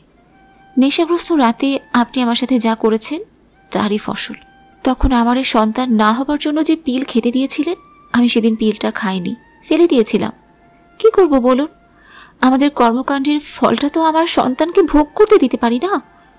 আর আমি সব সময় দোয়া করি আপনি যেন ভালো থাকেন, নিজের শরীরের খেয়াল রাখবেন। এতদিন তো সব কিছু আমিই খেয়াল রাখতাম, কিন্তু আমি তো আর থাকবো না। আর হ্যাঁ, আমার একটা শেষ অনুরোধ রাখবেন, প্লিজ আপনার মনের মতো কোনো মেয়েকে বিয়ে করে নেবেন যে আপনার খেয়াল রাখবে। আমার হাত দিয়ে কলম আর চলছে না। আপনি ভালো থাকবেন। আল্লাহ হাফিজ। ইতি, আপনার অপছন্দের নষ্টা বউ রাত্রি। চিঠিটা পড়েই আমি জোরে একটা চিৎকার দিই। আমার চিৎকার শুনে সবাই দৌড়ে আমার রুমে আসে। কি হয়েছে বাবা, তুই এভাবে কাঁদছিস কেন? তখন আমি কাঁদতে কাঁদতে সবার দিকে রাত্রির লেখা চিঠিটা এগিয়ে দিই। চিঠিটা পড়েই সবাই কাঁদতে থাকলো। তখন আম্মু বলতে থাকলো, মেয়েটাকে আজ পর্যন্ত একটুও সুখ দিস নাই। ও তোকে সত্যি খুব ভালোবাসতো। তুই এমন একজনকে হারিয়েছিস যে তোকে নিজের চেয়েও বেশি ভালোবাসতো। আর হ্যাঁ, ওই দিন রাত্রি যখন বলল তুই ওকে ধর্ষণ করতে চেয়েছিস, তখন আমরা সবাই কেন যেন তোর কথা শুনতে চাইনি জানোস। আমরা সবাই চাচ্ছিলাম তোর সাথে রাত্রি বিয়ে হোক, কারণ আমরা জানি আমার ছেলে কোনো মেয়েকে ধর্ষণ তো দূরে থাক, কোনো মেয়ের সাথে চোখে চোখ রেখে কথা বলে না। আমরা এটা জানি তুই কখনো রাত্রির সাথে বিয়েতে রাজি হবি না, তাই আমরা রাত্রির এই প্ল্যানের সাথে সাথে হাত মেলাই। তোকে ধর্ষক বানিয়ে ব্ল্যাকমেল করলে তবে তুই বিয়েতে রাজি হবি, কারণ একমাত্র রাত্রি ছিল তোর স্ত্রী হওয়ার যোগ্য। কিন্তু তুই এর মূল্য বুঝতে পারলি না। রাত্রির মতো অমূল্য জীবন সঙ্গীকে তুই হারিয়ে ফেলেছিস। এ কথা বলে আম্মু কাঁদতে কাঁদতে আমার রুম থেকে চলে যায়। চাচা চাচি সহ পরিবারের সবাই একে একে আমাকে দোষারোপ করছে। আমি তাদের কথায় কান না দিয়ে গাড়িটা নিয়ে বেরিয়ে পড়লাম রাত্রিকে খুঁজতে। রাস্তায় যাকেই দেখছি তাকে রাত্রির ছবি দেখে তাকে জিজ্ঞেস করছি, কিন্তু কেউই রাত্রির খোঁজ দিতে পারলো না। আমি রাত্রিকে পাগলের মতো খুঁজতেই থাকলাম। এইদিকে রাত্রি 1 বছরের সন্তান সিমাতকে কোলে নিয়ে রাস্তার মধ্যে দিয়ে আনমনে হাঁটছিল, আর সিয়ামের সাথে কাটানো পুরনো দিনগুলির কথা ভেবে ভেবে চোখ দিয়ে বৃষ্টির মতো জল পড়ছিল, আর মনে মনে বলছে, এখন আমি কোথায় যাব? এই শহরে আমার তো চেনা পরিচিত কেউ নেই যে তার কাছে যাব। নিজের মা বাবার কাছে যাব সেটা তো সম্ভব নয়। আমার সন্তান নিয়ে কোথায় যাব আমি? কার কাছে আশ্রয় নিব? তখন হঠাৎ করে একটা বড় বাস রাত্রির সামনে চলে আসে। যেই মাত্র অ্যাক্সিডেন্ট হবে সেই মাত্র কে একজন এসে রাত্রিকে হিরোর মতো বাঁচিয়ে নেয়। তখন এইভাবে কেউ রাস্তার মধ্যে দিয়ে হাঁটে? আর একটু হলেই তো অনেক বড় দুর্ঘটনা ঘটে যেতে পারতো। দুর্ঘটনা ঘটে মারা গেলে তো ভালোই হতো। কি হবে নষ্টামের অপবাদ নিয়ে বেঁচে থেকে? অচেনা লোকটি রাত্রিকে একটা থাপ্পড় মারে। পাগলামি বন্ধ করুন। আপনি কেন মরতে চান? তখন রাত্রি কাঁদতে কাঁদতে তার সাথে সিএমের জীবনের ঘটে যাওয়া সবকিছু খুলে বলে। তখন আমি জয়। আপনি যদি চান আমাদের সাথে আমাদের বাড়িতে থাকতে পারেন। বাড়িতে আমার মা আর এক ছোট বোন আছে। আমায় করুণা করছেন? করুণা না, শুধুমাত্র বন্ধু হিসেবে বন্ধুর বিপদে পাশে থাকতে চাইছি। অবশেষে জয়ের জড়াজড়িতে রাত্রি আর জয়ের সাথে যেতে না করতে পারো না। জয়কে দেখে রাত্রির ভালো মানুষই মনে হলো। গল্পের অচেনা লোকটি হলো জয়। পুরো নাম জয় আহমেদ। শহরের সবচেয়ে বড় বিজনেসম্যান, যে এ ইন্ডাস্ট্রির মালিক। অবশেষে জয় রাত্রি ও সিমরাটকে নিয়ে তার বাসায় চলে আসলো। তখন আম্মু, দেখো কে এসেছে। কে? এ কি আমার বৌমা? যাক বাবা, শেষমেশ কোনো মেয়েকে তোর পছন্দ হলো। জয় মা রাত্রির দিকে তাকিয়ে মুস্কি হেসে, আম্মু তুমি যেমনটা ভাবছো তেমনটা নয়। আমি যেমনটা ভাবছি তেমনটা নয় মানে? তখন জয় রাত্রির সম্পর্কে সবকিছু খুলে বলে। সবকিছু শোনার পর জয়ের মা, মা, তুমি আজ থেকে আমার কাছেই থাকবে। আজ থেকে আমার 2 মেয়ে, রাত্রি ও নীলা। নীলা হলো জয়ের একমাত্র আদরের বোন। দেখতে যেমন সুন্দরী তেমনই দুষ্টু। জয়ের মার কথা শুনে রাত্রির আবেগ ধরে রাখতে না পেরে জয়ের মাকে জড়িয়ে ধরে কেঁদে দেয়। তখন হেই পাগলি মেয়ে, একদম কাঁদবি না। দেখি দেখি আমার দিদি ভাই সিমরাতকে আমার কোলে দাও। এই বলে সিমরাতকে নিয়ে জয়ের মা আদর করতে থাকলো। তখন মা, আমার পাগলিটা কই? এই তো ভাইয়া, আমি এখানে। পাশ থেকে জয়ের বোন নীলা, আমার পাগলি বোনটা কি করে? এই তো ভাইয়া, পড়ছিলাম। তা এই কি আমার ভাবি? যাক বাবা, এতদিনে একটা কাজের কাজ করেছিস তুই। তেমন কিছু নয়। এটা বলে জয় একটা মুচকে হাসি দিয়ে উপরে তার রুমে চলে গেল ফ্রেশ হতে। এভাবে কিছুদিন কেটে যায়। ইতিমধ্যে জয় রাত্রিকে জয়ের বিজনেস কাজে নিজের অ্যাসিস্ট্যান্ট করে নেয়। সাথে সাথে রাত্রিকে ভার্সিটিতেও ভর্তি করে দেয়। কারণ সিএম এর সাথে বিয়ে হয়ে যাওয়ার কারণেই ইন্টার পরে রাত্রির ভার্সিটিতে ভর্তি হয়নি। এদিকে আমার অবস্থা দিন দিন খারাপ হতে থাকে। সারাদিন এই দিক সেই দিক রাত্রিকে পাগলের মতো খুঁজতে থাকে। আর রাত হলে নেশা করে বাড়ি ফিরি। রুমে গিয়ে সারা রাত রাত্রির ছবির সামনে দাঁড়িয়ে কেঁদে কাটিয়ে দিই। আমার এই অবস্থা দেখে আব্বু আম্মু সহ পরিবারের সবাই চোখের জল ফেলতো। থানা পুলিশ করেও রাত্রির কোনো খোঁজ পাইনি। ইতিমধ্যে পরিবারের সবাই মিলে আমার কয়েকবার বিয়ে দেওয়ার চেষ্টা করেছিল, কিন্তু আমি তাদের সবাইকে পরিষ্কার করে বলে দিছি আমি রাত্রির জায়গা কাউকে বসাতে পারবো না। ওইদিকে সারাক্ষণ রাত্রির জয়ের সাথে থাকলেও জয়ের প্রতি তার কোনো ফিলিংস তৈরি হয় না। তার মন প্রাণ জোরে এখনো সিয়ামেই রয়েছে। এইভাবে দেখতে দেখতে কেটে যায় 5টি বছর। সবাই এখন রাত্রিকে প্রায় ভুলেই গেছে, আর সিয়াম আগের মতোই রয়েছে। সারাদিন রাত্রিকে খোঁজা আর রাত হলে মাতাল হয়ে বাসায় ফেরা। একদিন হঠাৎ করে শপিং মলে আমি পকেট থেকে ফোনটা বের করে কথা বলছিলাম। তখন এই যে আঙ্কেল, আপনার পার্সটা পড়ে গেছে। পেছন থেকে পিচ্ছি মেয়ে। আমি পেছনে তাকিয়ে দেখি একটা পিচ্ছি মেয়ে আমার পার্সটা নিয়ে দাঁড়িয়ে আছে। হয়তো পকেট থেকে ফোন বের করার সময় হয়তো পার্সটা পড়ে গিয়েছে। মেয়েটাকে দেখে আমার খুব মায়া হলো। মনে হলো আমার আপন কেউ। বয়স বছর 6 হবে তখন। মামুনি, কি করে বুঝলে এটা আমার পার্স? আমি পড়ে যেতে দেখেছিলাম, তাই? আর তোমার এই অবস্থা কেন? অপরিষ্কার জামা, লম্বা লম্বা চুল, দাড়ি, দেখতে খুব বাজে লাগছে। আজ গিয়ে দাড়ি চুল কেটে সুন্দর একটা জামা পরবে, একদম গুড বয়ের মতো ভালো হয়ে যাবে। পিচিটার বাচ্চা বাচ্চা কথাগুলো আমার খুব ভালো লাগলো। হয়তো আমার মেয়ে থাকলে আজ এমন ভাবেই শাসন করত তখন। ঠিক আছে মামুনি, আজ থেকে আমি গুড বয়ের মতো ভালো হয়ে যাব। মামুনি, তোমার নাম কি? তখনই, এই সিমরাত, তোমাকে বলেছিলাম না অপরিচিত কারোর সাথে কথা না বলতে।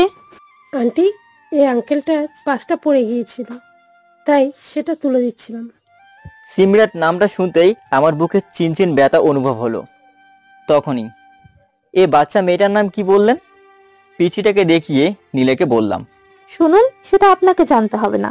দেখতে তো পুরো ভাল্লুকের মতো, কোথাকার না কোথাকার কোন ছেলে ধরা। নীলা আমাকে উদ্দেশ্য করে বলল, এই যে মিস, আমার বর্তমান অবস্থা হয়তো আমাকে দেখে ভাল্লুকের মতো লাগছে, কিন্তু আমি মোটেও ছেলে ধরা নই। আপনাদের মতো লোকজনকে না ভালো করেই চেনা আছে। এই বলে নীলা গজ গজ করতে করতে সিমরাতকে নিয়ে গাড়িতে করে চলে যায়, আর আমি সেখানে একদৃষ্টিতে ওদের চলে যাওয়ার দিকে তাকিয়ে থাকি। আর পিসি সিমরাতের বলে যাওয়া কথাগুলো এখনো আমার কানে বাজতেছে। তাই সিদ্ধান্ত নিলাম আজ থেকে নিজেকে চেঞ্জ করে ফেলবো। সবাই এখন থেকে এক নতুন সিয়ামকে দেখবে। ভাবতে অবাক লাগছে, ভার্সিটির সব মেয়েদের ক্রাশ থাকা ছেলেটা আজ এতটা খারাপ হয়ে গেছে যে দেখতে ভাল্লুকের মতোই লাগছে। তাই আর দেরি না করে বাইকটা নিয়ে সেখান থেকে বাড়ি চলে যাই। আমার এত তাড়াতাড়ি বাড়িতে ফিরতে দেখে পরিবারের সবাই অবাক। সবাই আরো বেশি অবাক হয় আজ আমি নেশা করিনি বলে। তখনই, আম্মু, আমি কাল থেকে ভার্সিটিতে লেকচারার হিসেবে জয়েন করতে চাই। আমার কথা শুনে পরিবারের সবার মুখের হাসির রেখা ও হতবাক হতে দেখা যায়। তখনই, আমি জানতাম আল্লাহ আমার কথা শুনবে। এতদিন পর তিনি আমাদের দিকে মুখ তুলে তাকিয়েছেন। তখন আমি সেখানে আর না দাঁড়িয়ে সোজা নিজের রুমে চলে আসলাম। আমি কাল থেকে আমার নতুন করে পথ চলা, ভার্সিটিতে যেতে হবে। তাই কাল সকালের মধ্যেই নিজেকে চেঞ্জ করে ফেলতে হবে। চট্টগ্রাম বিশ্ববিদ্যালয়ের প্রথম বিভাগের প্রথম শ্রেণীর ছাত্র ছিলাম বলে তাই নিজের পড়া বিশ্ববিদ্যালয়ে লেকচারার হিসেবে জয়েন করার জন্য অর্ডার এসেছিল। তার উপর বিদেশ থেকে পিএইচডি কমপ্লিট করেছি। আগে জয়েন করতে বললেও আমি না করে দিয়েছি। তাই রাতের মধ্যে ভার্সিটির উপাচার্য স্যারের কাছে ফোন করে সবকিছু ব্যবস্থা করে ফেলি আর বলে দিই আমি কাল থেকেই জয়েন করব। আমি জয়েন করব শুনে উপাচার্য স্যার খুব খুশি হলেন। পরের দিন সকালবেলা রেডি হয়ে ভার্সিটি যাওয়ার জন্য বের হচ্ছিলাম। তখন সবাই আমার দিকে হা করে তাকিয়ে আছে। তখন, তোমরা সবাই এভাবে হা করে তাকিয়ে আছো কেন? সবাইকে উদ্দেশ্য করে বললাম, ভাই, তোকে দেখে যা লাগছে না বলে বোঝাতে পারবো না। ভার্সিটির যে কোনো মেয়ে তোকে দেখে মাত্র প্রেমে পড়ে যাবে। সিয়াম আজ কালো কোট, টাই, কালো শু পরেছে। সব মিলিয়ে সিয়ামকে যা লাগছে না বলে বোঝানো যাবে না। কেউ বলবে না এই হলো দুদিন আগের সেই মাতাল সিয়াম। তখন আমি তাদের কথায় পাত্তা না দিয়ে আম্মুকে সালাম করেই ভার্সিটির উদ্দেশ্যে রওনা দিলাম। ভার্সিটি গেট দিয়ে ঢুকতেই ভার্সিটির সব ছেলে মেয়েরা আমার দিকে তাকিয়ে আছে। তখন আমি কারোর সাথে ধাক্কার অনুভব করলাম। দেখলাম একটা মেয়ে। তাকে দেখি মেয়েটা আর অন্য কেউ না, গতকালের সে ঝগড়ুটে মেয়েটা। এদিকে নীলা সিয়ামকে দেখা মাত্রই ক্রাশ খেলো। এক কথায় বলতে গেলে প্রথম দেখায় প্রেম। তখন, এই, আপনি গতকালের সেই ভাল্লুকটা না? আমি সেই ভাল্লুকটা। আপনি আমাদের ভার্সিটিতে কি করছেন? আর এক রাতের মধ্যে এত পরিবর্তন কি করে? এটা তোমার না জানলেও চলবে। আর আমি এই ভার্সিটিতে লেকচারার হিসেবে জয়েন করেছি, সো আমায় রেসপেক্ট দিয়ে কথা বলবে। এই বলে আমি উপাচার্য স্যারের অফিসের দিকে চলে গেলাম। আর নীলা অবাক হয়ে এখনো সেখানেই দাঁড়িয়ে আছে। কিছুই তার মাথায় ঢুকছে না। কিছুতেই সে দুয়ে দিয়ে চার মেলাতে পারছে না। এক রাতের মধ্যে একটা মানুষ এতটা পরিবর্তন কি করে সম্ভব? তার মধ্যে তিনি নাকি আবার আমাদের ভার্সিটির লেকচারার। নীলা দাঁড়িয়ে দাঁড়িয়ে এসব চিন্তা করছে। ক্লাস শুরুর ঘন্টার আওয়াজে নীলার ধ্যান ভাঙলো। তাই সে তাড়াহুড়ো করে নিজের ক্লাসের দিকে চলে গেল। ক্লাসে নীলা সহ অন্যান্য সহপাঠীরা বসে বসে আড্ডা দিচ্ছিল। তখনই উপাচার্য স্যার ক্লাসের মধ্যে ঢুকলো। তবে তিনি একা না, সাথে সিয়ামকে নিয়ে। সবাই উপাচার্য স্যারকে দেখা মাত্রই দাঁড়িয়ে গেল। তখন, এভরিবডি স্টুডেন্ট, তোমরা সবাই কেমন আছো? ভালো স্যার, আপনি? আমিও ভালো। আজ আমি তোমাদের ক্লাস কেন এসেছি জানো? No sir. সকল স্টুডেন্ট একসাথে। আজ তোমাদের সাথে একজনকে পরিচয় করে দিতে আসছি। আজ আমার সাথে যে এসেছে সে হলো সিয়াম আহমেদ। সিয়াম আহমেদ ভার্সিটির স্টুডেন্ট ছিল, ও আমাদের ভার্সিটির গর্ব। ও এই ভার্সিটির প্রথম বিভাগের প্রথম শ্রেণীর ছাত্র ছিল। কিছুদিন আগেও কানাডা থেকে অ্যাপ্লাইড ক্যাসিমিরোতে পিএইচডি করে এসেছে। ও আজই আমাদের ভার্সিটিতে নতুন লেকচারার হিসেবে জয়েন করেছে। ও আজ থেকে তোমাদের ক্লাস টিচার। অ্যাপ্লাইড কেমিস্ট্রি বিভাগের প্রথম ঘন্টা থেকে সিয়াম নেবে। উপাচার্য স্যার আমাকে দেখিয়ে সবাইকে উদ্দেশ্য করে বলল। ক্লাসের সব ছাত্রছাত্রীরা সবাই সিয়ামের দিকে অবাক হয়ে তাকিয়ে আছে। সিয়াম যে ভার্সিটির লেকচারার হতে পারে কারো বিশ্বাসই হলো না। আসলে সিয়ামের বয়সটা এখনো অনেক কম, দেখে মনে হবে এখনো ভার্সিটির স্টুডেন্ট। ক্লাসের সব মেয়েরা সিয়ামের মতো এমন হ্যান্ডসাম লেকচারারকে দেখে প্রথম দেখাই ক্রাশ খেলো। তখন উপাচার্য স্যার আমাকে ক্লাসে রেখে চলে গেলেন। প্রথম দিন হিসেবে সবার সাথে একে একে পরিচিত হচ্ছিলাম। সবাই একে একে নিজেদের পরিচয় দিচ্ছিল। তখন তাকিয়ে দেখি নীলা ও ক্লাসের মধ্যে। তার মানে নীলা অনার্স দ্বিতীয় বর্ষের অ্যাপ্লাইড কেমিস্ট্রির স্টুডেন্ট। যখন নীলার পরিচয় দেওয়ার পালা আসলো তখন সে কিছুই বলতে পারছে না, শুধু থতলাচ্ছিল আর ঘামছিল। এই অবস্থায় দেখে আমার খুব হাসি পাচ্ছিল। আর আমি মনে মনে বলছিলাম, কি মেয়ে রে বাবা, গতকাল আমার সাথে কত ঝগড়া করছিল, আমার মুখের উপর কত কথা বলল, আজ পরিচয় দিতে গিয়েই থতলাচ্ছে। তারপর আমি কিছু কেমিস্ট্রি বিক্রিয়া আলোচনা করে ক্লাস শেষ করে বেরিয়ে গেলাম। আমি ক্লাস থেকে বেরোনোর সাথে সাথেই কে একজন দৌড়ে আমার সামনে চলে আসলো। তাকিয়ে দেখি নীলা। তখন, স্যার, গতকালের ব্যবহারের জন্য আমি সরি। আসলে আমি বুঝতে পারিনি, প্লিজ আমায় ক্ষমা করে দিন। ঠিক আছে ঠিক আছে, এখন থেকে ভালো হয়ে যাও। স্যার, আপনি সত্যি আমায় ক্ষমা করেছেন তো? এবার আমার হাত ধরে, এই মেয়ে এসব কি করছো, আমার হাত ছাড়া বলছি, বললাম না ক্ষমা করে দিয়েছি। ধন্যবাদ স্যার। আমার হাত ছেড়ে দিয়ে, স্যার, একটা কথা বলবো? কি? স্যার, আপনি না দেখতে অনেক সুন্দর, পুরা তামিল হিরোদের মতো। হ্যাঁ হ্যাঁ, আমি জানি আমি সুন্দর, তোমায় আর বলতে হবে না। স্যার, আপনার নাম্বারটা পেতে পারি? আমি মোবাইল ইউজ করি না। এই বলে আমি সেখান থেকে চলে যাই। সেদিনের বাকি ক্লাসগুলো ভালোই ভালোই করে বাসায় চলে আসি। আর এইদিকে নীলা ভার্সিটি থেকে যাওয়ার পর শুধু সিয়ামের কথাই মনে পড়ছে সিয়ামের রাগী ও মায়াবী চেহারার কথা। নীলা বুঝতে পারলো সে সিয়ামকে ভালোবেসে ফেলেছে। তাই নীলা সিদ্ধান্ত নিয়ে নিল কাল ভার্সিটি গিয়ে সে সিয়াম স্যারকে প্রপোজ করবে। সে যে করেই হোক সিয়ামকে নিজের করে পেতে চায়। সিয়ামের উপর অন্য কারো নজর পড়ার আগেই সে তার মনের কথা সিয়ামকে বলে দিবে। আর এদিকে রাত্রির পড়াশোনাও শেষ। সে এখন জয়ের অ্যাসিস্ট্যান্ট নয়, জয়ের বিজনেস পার্টনার। রাত্রি এখন নিজের পায়ে দাঁড়িয়েছে, যেমনটা সিয়াম চেয়েছিল। রাতের রুমের মধ্যে বসে ল্যাপটপ নিয়ে কাজ করছিল। তখন, মা, আসবো? নিজের মেয়ের রুমে আসতে আবার পারমিশন লাগে? কি করছিলি? এই তো ল্যাপটপে কিছু ফাইল চেক করছিলাম। তুমি কিছু বলবে? তোর কাছে একটা জিনিস চাইবো মা, দিবি? এমন করে বলছো কেন? মাকে ছেড়ে আসার পর তো আপনাকেই মা বলে ডেকেছি। আর মা মেয়ের কাছে কিছু চাইবে, মেয়ে তা দিবে না, সে কি কখনো হয়? আমি চাই তোর আর জয়ের বিয়ে দিতে।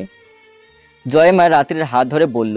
তখন রাত্রি যা বলল, না, এটা কখনোই সম্ভব না। না করিস না মা, আমি তোর কাছে অনেক আশা নিয়ে এসেছি। মা, তুমি আমার অতীত সম্পর্কে সবকিছু জানার পরেও এই কথা বলছো? মা, আমি বিবাহিতা। আমার স্বামী সিয়াম আমায় না মানলেও আমি এখনো ওনাকে স্বামী হিসেবে মানি। তার জায়গা আমি কখনোই কাউকে দিতে পারবো না। দেখ মা, ছেলে মানুষই করিস না। নিজের জন্য না হলেও তোর এই সন্তানের কথা ভাব। কয়দিন পরও যখন বড় হবে তখন ওর বাবাকে জিজ্ঞেস করবে, তখন তুই কি বলবি? তখন এই সমাজ আমার এই সিমরাত দিদি ভাইকে হেয় করবে। তাছাড়া তোকে জয় খুব ভালোবাসে, তাই আমি এই সম্পর্কের একটা নাম দিতে চাই। মা, আমি তোমার অন্য সব কথা শুনতে রাজি আছি, কিন্তু তুমি প্লিজ আমায় এই কাজটা করতে বলো না। আমি এটা পারবো না মা। দেখ মা, আমি তোকে এখন বিয়ে করতে বলছি না, তুই সময় নে, ভেবে চিনতে পরে তোর মতামত জানাস। তখন রাত্রি দৌড়ে সেখান থেকে কাঁদতে কাঁদতে রুম থেকে চলে গেল। রুমে আসার পর থেকে রাত্রি শুধু সিএমের কথায় ভাবতে থাকলো, কি করে সে সিএমের জায়গায় অন্য কাউকে বসাবে। তাছাড়া জয়ের মা অলরেডি 2 বার হার্ট অ্যাটাক করেছে। ডাক্তার বলেছে ওনাকে সবসময় হাসি খুশি টেনশন মুক্ত রাখতে, কারণ আরেকবার হার্ট অ্যাটাক হলে ওনাকে বাঁচানো আর সম্ভব না। তাই শেষমেশ নিজের আবেগের কাছে হেরে গেল। সিদ্ধান্ত নিয়ে নিল নীলা এ বিয়েতে রাজি হওয়ার। তখনই জয় রাত্রির রুমে ঢুকলো। এটা প্রত্যেক দিনের রুটিন। জয় ঘুমানোর আগে একবার সিমরাতকে আদর করে যায়, আর সিমরাতও এখন মনে করে জয়ই ওর বাবা। তখন, সিমরাত ঘুমিয়ে পড়েছে? আপনি কি জানেন আপনার মা আপনার আর আমার বিয়ে ঠিক করেছে? চোখ মুছতে মুছতে। এর জন্যই কাঁদছেন? মায়ের এসব কথা ছাড়ুন তো, মা এরকমই। মাকে আমি আপনার সমস্যাটা বুঝিয়ে বলবো, আপনি চিন্তা করবেন না। জয় সিমেতকে আদর করতে করতে রাত্রিকে কথাগুলো বলল। বুঝিয়ে বললে কি হবে? আপনার কথা শুনে যদি মায়ের আবার কিছু হয়ে যায়, তখন নিজেকে ক্ষমা করতে পারবেন? সেটার জন্যই তো সবসময় কিছু বলতে ভয় পায়। আপনি যদি চান, আমি আপনাকে বিয়ে করতে রাজি আছি। আপনি আর মা যেটা ভালো বোঝেন, আমি এসবের মধ্যে নাই। কারণ জয় রাত্রিকে ভালোবেসে ফেলেছে, রাত্রিকে কোনোদিন বলতে পারবে না ভয়ে। যদি রাত্রি রাগ করে তাদের বাড়ি ছেড়ে চলে যায়। বিয়ে করব, তবে একটা শর্তে। কি শর্ত? আমি আপনাকে বিয়ে করব ঠিকই, কিন্তু আমাদের মধ্যে কোনো রকম শারীরিক সম্পর্ক হবে না। আমরা উপর থেকে সবার সামনে স্বামী স্ত্রী হলেও ভেতরে ভেতরে আমরা আগে যেমন বন্ধুর মতো ছিলাম তেমনই থাকবো। ঠিক আছে, আপনি যেমনটা চান তেমনই হবে। তখন জয় ঘুমন্ত অবস্থায় শ্রীমতের কপালে একটা চুমু খেয়ে রাতের রুম থেকে চলে যায়। আর রাত্রি ভাবতে থাকলো, এ বাড়ির মানুষগুলো এত ভালো কেন। পরের দিন সকালবেলা আজ নীলা খুব সকাল সকাল ভার্সিটিতে চলে আসলো, কারণ সে আজকেই সিয়ামকে প্রপোজ করবে। আজ নীলা ভার্সিটিতে শাড়ি পরে এসেছে, পরনে নীল শাড়ি, ঠোঁটে হালকা লিপস্টিক, কপালে কালো টিপ, চোখে কাজল, মুখে হালকা মেকআপ, সব মিলিয়ে নীলাকে একটা পরী লাগছে। সকাল 10টা, সিয়ামের ভার্সিটিতে আসার সময় হয়ে গেছে। নীলা ভার্সিটিতে কয়েকটা বান্ধবীকে নিয়ে দাঁড়িয়ে আছে সিয়ামের আসার অপেক্ষায়। সিয়াম গেট দিয়ে ভার্সিটিতে ঢুকতেই নীলা সিয়ামের সামনে গিয়ে হাঁটু করে বসে একেবারে ফিল্মি স্টাইলে সবার সামনে প্রপোজ করে। I love you Siam, I really love you. তুমি কি আমায় একটু ভালোবাসবে? তুমি কি আমায় তোমার বাবুর আম্মু করবে? নীলার এসব কর্মকাণ্ড দেখে ভার্সিটির সবাই অবাক হয়ে যায়। তখন সিয়াম রেগে গিয়ে খুব জোরে নীলার গায়ে একটা থাপ্পড় মারে। তখন, এই মেয়ে, পেয়েছো এটা কি আমায়? 2 দিন ভালো করে কথা পর্যন্ত হয়নি, এর মধ্যে বলছো ভালোবাসো? ভালোবাসা কি এত সস্তা? তুমি আমার অতীত সম্পর্কে কিছু জানো না, জানলে কখনোই এই কথা বলতে পারতে না। আমি আপনার অতীত সম্পর্কে কিচ্ছু জানি না, আর না তো জানতে চাই। আমি আপনাকে ভালোবাসি, এটাই আমার কাছে যথেষ্ট। এটা ভালোবাসা না, এটা ভালো লাগা, মোহ, যেটা 2 দিন পরেই কেটে যাবে। আমার ভালোবাসা তো ঠুনকো নয় যে তার মোহ 2 দিনে কেটে যাবে।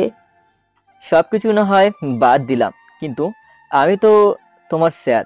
স্যারকে কেউ কি কখনো লাভ করতে পারে? তা কোন সংবিধানে লেখা আছে যে স্যারের সাথে প্রেম, ভালোবাসা, বিয়ে করা যাবে না? জানি না, কিন্তু তুমি যেটা চাইছো সেটা কখনোই সম্ভব না। আমি আপনাকে সত্যিই ভালোবাসি স্যার। আপনি আমার ভালোবাসাটা ঠিকই একদিন বুঝতে পারবেন।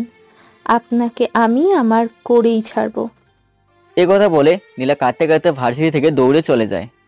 আমি কোনো কিছুই বোঝার আগেই আমি জানি নীলা একজন খুব ভালো স্টুডেন্ট।